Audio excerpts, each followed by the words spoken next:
그 태평양 전쟁 유족회에서 할머니들은 위안부 할머니들 말씀드리는 거예요. 할머니들은 생전에 윤미향을 무서워했다. 이게 이제 언론의 타이틀이고요. 30년간 한 푼도 못 받았다. 이용수 할머니 말이 다 맞다. 그러면은 정부에 대한 접근성이 떨어지는 분들 입장에선 진짜 윤미향은 악마거든요. 사실은 어떻습니까? 자, 태평양 전쟁 유족회가 어떤 곳인지 한번 설명을 해주시죠. 우리 팩트체커. 네, 갑자기 태평양 전쟁 유족회에서 기자회견을 한다. 윤미향 사퇴해라 이런 주장을 하기 시작하니까 사실 또 우리 지지자들 입장에서는 좀 반동이 있었습니다. 도대체 이 태평양 이 단체가 뭐냐 사실 들어본 적이 없었거든요. 지금까지는 네. 크게. 그런데 여기에 이제 총재라고 나와 있는 유족회장이라는 분이 양수님이라는 사람입니다. 근데 이 사람이 지금 76세인데 유족회라고 해서 사실은 정확한 피해가 어떻게 관계가 되는지부터 좀 찾아봤어요. 근데 그거에 대해서 나와 있는 게 없어요. 그래서 찾다 보니까 이분이 2005년 기사에서 발췌를 했는데 1943년 남양군도로 시아버지가 징용이 된 뒤 돌아오지 못해서 이것에 대한 보상 신청을 시작을 했다. 그 계기로 참가하게 됐다는 거예요. 그럼 43년도에 시아버지가 징용이 됐죠. 그런데 2005년 기사 당시에 양 씨가 60세였습니다. 그러면 1935년생으로 추정을 할 수가 있고요. 1943년에 시아버지 징용 당시 양 씨는 8살이었습니다. 일단 그렇고요. 아니, 그때는 어떤 관계가 없었던 거잖아요. 네.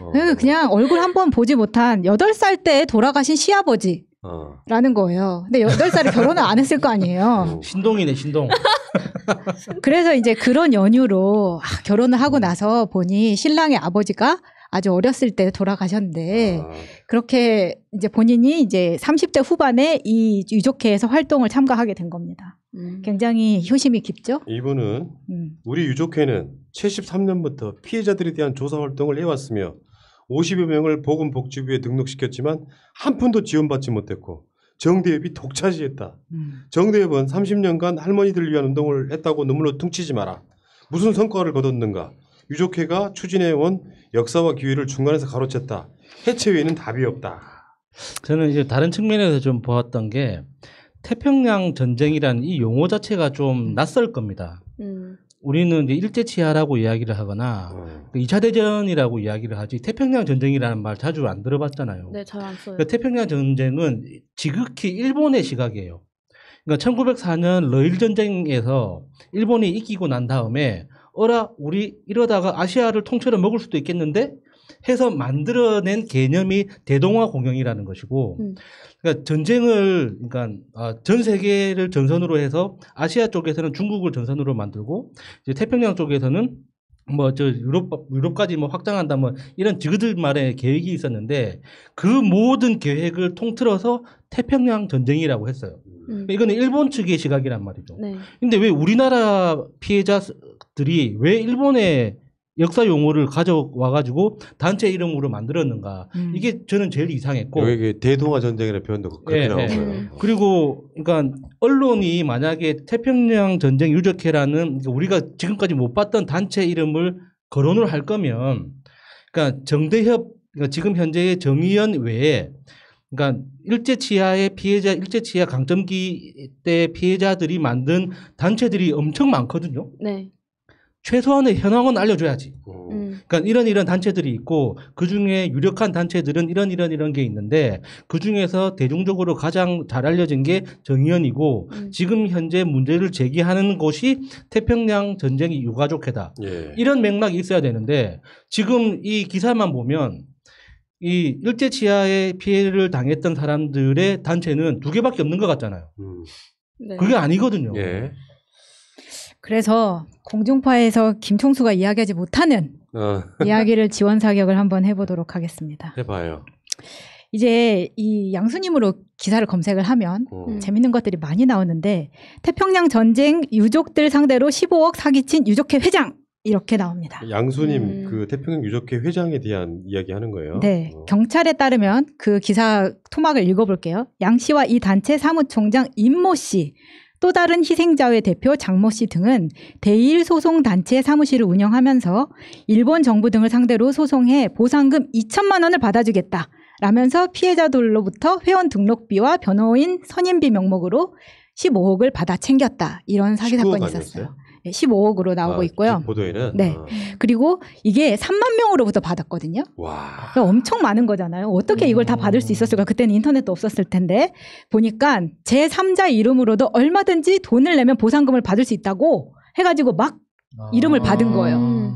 야. 그리고 한 명을 더 데려오면 2만 원 수당을 더 챙겨주는 꼼꼼함까지. 다단계인데? 네, 그래서 3만 명을 했고 여기에서 이제 모집책 등 39명의 상습 사기 혐의로 불구속 입건이 됩니다. 예. 근데 앞서 말했던 이 단체 사무총장 임모 씨라는 사람이 들어가잖아요.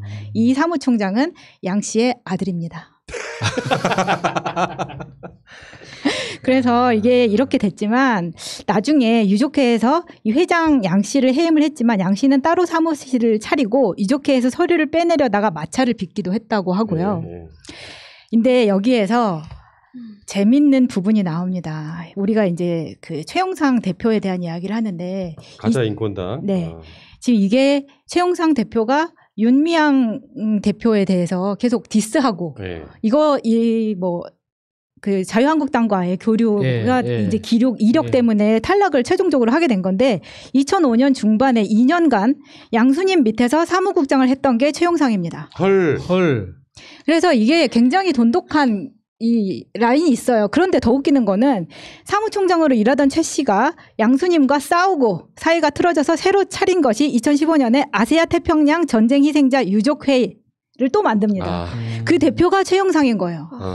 이 말은 김총수가 못하지. 이게 단체 이름이 너무 단체가 많아지니까 새로운 이름을 발굴해내다 보니까 태평양 전쟁까지 가는 거구나.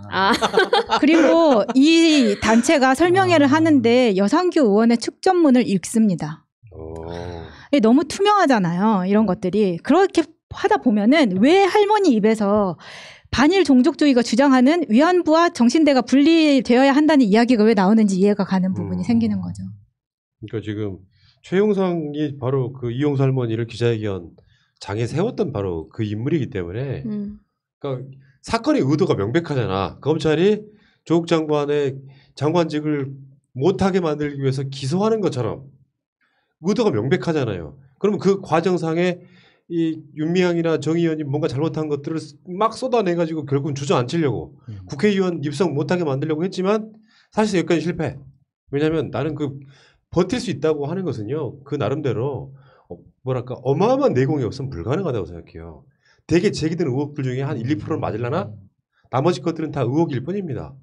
우리 그 수요 집회 자주 나갔죠, 우리. 네.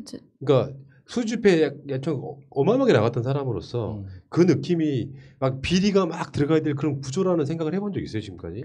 그런 적도 없었을 뿐더러 아까 여기 그 다른 의원님께서도 말씀해 주셨듯이 애초에 언론이 관심을 안 가졌던 곳인데 이런 그치. 거 때문에 이용을 하는 거잖아요. 어떻게 보면 자기들이 냄새 맡고 자기들이 피엄하니까 거기에 대해서 물어뜯는데 사실 이 윤미향 사건이라고 이름 붙여진 것도 되게 좀 그렇지만 여기에 대해서 쌍케이가 물었잖아요. 초반에 이제 일본 극우에서 뭐 굉장히 이 이용수 할머니께서 위안부 문제에 있어서 상징적인 인물이고 그 사람의 말을 들어서 소녀상을 철폐하고 이 집회를 하지 말라 이렇게 얘기했는데 자기들은 이때까지 말을 들었으면 그렇게 했으면 안 됐죠. 근데 이제 와가지고 자기들이 필요한 말만 쏙 골라내서 하는 게 근데 한국 언론도 전체적으로 봤을 때 한국 진짜 언론이 맞나는 생각이 많이 들더라고요. 일본은 일본이니까 그렇다 쳐도 네 그렇습니다. 야, 그런 발언도 있었네요. 위안부가 어떻게 징용군보다 대접받냐? 야, 그건 너무 악랄하다 진짜. 피해자끼리 비교를 해야 된다는 건데. 진짜. 그러니까 결국에는 일본의 전쟁 범죄 피해자들이잖아요. 그러니까 근로정신대의 이제 하위 분류 중에 하나가 위안부인 건데. 그러니까 정신대하고 위안부는 분리될 수가 없는 거거든요. 근데 우리가 정신대라는 개념 자체를 알게 된 게 얼마 안 됐고, 그 정신대라는 그 용어를 통해서 위안부의 존재를 알게 된 거잖아요. 그러니까 그게 두 개 다르다는 말 자체가 말이 안 되는 건데, 그걸 가지고 위안부가 더 대우받는다는 게 말이 진짜 너무하다 그거 진짜. 그래서 사실 이 유족회 회장이 말하는 할머니들이 생전에 윤미향 무서워했다. 저는 이거 말이 안 된다고 생각하고 이분들이 더 무서워요. 그리고 이 사람들이 사실 지금 뭐 몇 가지 단체가 또 만들어지는데 태평양 전쟁 희생자 총연맹이라는 것도 따로 만듭니다. 이게 이제 총재가 양수님이고 사무총장 아들 임원이 또 아들을 사무총장에 한 번 더 앉히고요. 근데 결과적으로 아마 반론이 들어올 거예요. 양수님은 무죄였다. 무죄 판결을 받았다. 이 부분은 뭐냐면 재판부가 양 씨가 회원들을 상대로 한 소송 인단 모집 활동을 용이하게 함으로써 결과적으로 다른 사기범들에게 대외적인 명분을 제공했다라고 볼 수 있지만 그런 사정만으로 사기 범행을 모의한 공범으로 볼 수 없다라고 해서 무죄를 받는데 그렇지만 민사적 책임을 추궁할 여지는 있다고 밝혀면서 이제 사실 무죄를 받은 건 맞아요.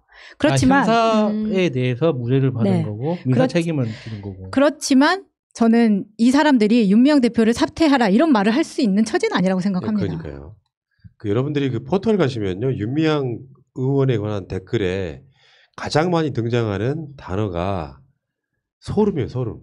그러니까 그게 무슨 뜻이냐면은 좋게 봤는데 요거 악마네. 요 프레임이 지금 계속 작동하고 있어요. 그러니까 소름 끼친다. 아까 그래서 세계일보가가 이렇게 윤미향 의원실에서 웃고 있는 장면을 찍어서 그게 기사로 나가면 웃음이 나오냐? 저거 사이코패스네. 이런 식으로 계속해서 그 옛날에 그 어금니 아빠라고 있었죠. 예. 그 무슨 모금 받아가지고 사실 네. 알고 봤더니 정말 나쁜 사람이었다. 그 프레임으로 지금 몰고 가고 있거든요. 그러니까 제일 많이 쓰는 단어가 소름인데 댓글도 좀 많이 달아주셔야 돼요. 우리 방송만 듣고 계시면은 요런 애는 별 큰 도움이 안 돼. 우리끼리는 잘 힘을 모을 수 있겠지만 지금 포털에 가셔가지고 가급적이면 로그인 된 상태로 댓글 좀 열심히 다시고 찬반도 열심히 해주시고 그래야 이겨낼 수 있다 이렇게 봐요.